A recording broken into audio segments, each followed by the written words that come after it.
سیدنا غوث اعظم 15 سال اس طرح گزارے کہ روزانہ عشاء اور فجر کے درمیان ایک ٹانگ پر کھڑے ہو کے پورا قرآن ختم کرتے تھے.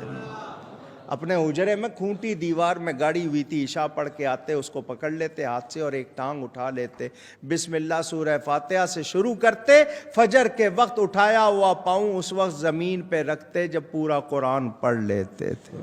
حالانکہ مادرزاد بائی برتھ ولی اللہ, ہم کچھ بھی نہیں ہیں تو ہم سے فرض نہیں پڑے جاتے, ان کی یہ شان. 15 سال مسلسل.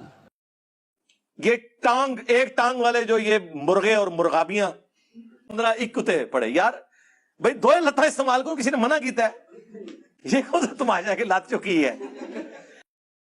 اس کے الٹ بخاری مسلم میں ملتا ہے کہ تم میں سے کسی کی استطاعت ہے کہ وہ ایک رات میں تہائی قرآن پڑھ دے. صحابہ نے کہا کہ کون اس کی استطاعت رکھے گا؟ تو آپ نے فرمایا سورہ اخلاص پڑھ لو, یہ تہائی قرآن کے برابر ہے.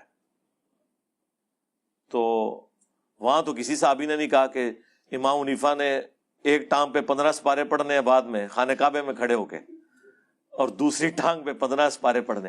اچھا مجھے نہیں سمجھ آتی کہ ایک ٹانگ اور دوسری ٹانگ کا ذکر کیوں کرتے ہیں؟ مطلب کوئی ان کو کوئی کرتب باز, کوئی جگلر بنانے کی کوشش کرتے ہیں. نبی علیہ السلام نے کبھی ایک ٹانگ کے اوپر ایک نماز اور دوسری ٹانگ پہ دوسری نماز پڑھی ہے؟ اچھا لوگ کس طرح فخر سے اسے بیان کر رہے ہوتے ہیں, 15 سپارے ایک لت اتے اور 15 ایک اتے پڑے. یار بھائی دو لتاں استعمال کرو, کسی نے منع کیتا ہے؟ اس میں زیادہ تھکنے کے چانس ہیں.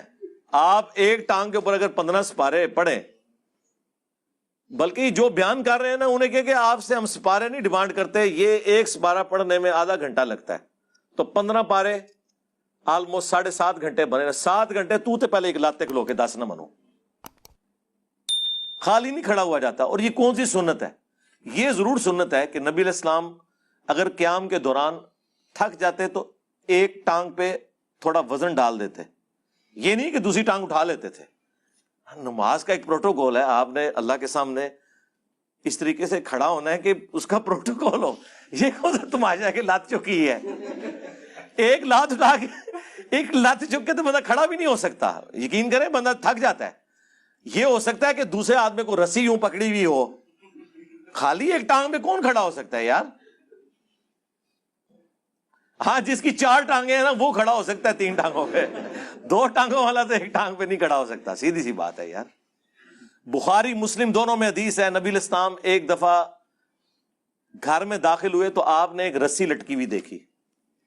آپ نے فرمایا یہ رسی کس نے لٹکائی ہوئی ہے؟ تو بتایا گیا آپ کی بیٹی جو زینب ہے نا وہ عبادت کرتی ہیں اور اپنا جوڑا جو ہے نا اس سے باندھ لیتی ہیں نماز پڑھنے کے دوران, تاکہ جب نیند آئے اور جھٹکا لگے اور آنکھ کھل جائے. آپ نے فرمایا کھولو اے رسی.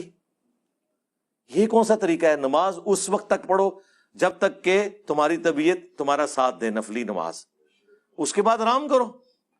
اللہ کے نبی علیہ السلام نے تو وہ رسیاں بھی کھلوا دی ہیں, اپنی بیٹی کی رسی, یہ بخاری مسلم دونوں میں ہے, جو انہوں نے اپنا جوڑا باندھنے کے لیے لٹکائی ہوئی تھی کہ مجھے جھٹکا لگے تو میں پھر دوبارہ نماز شروع کر دوں. اس طرح کی زبردستی کی نمازیں تو اللہ کے نبی نے پسند نہیں کی ہیں.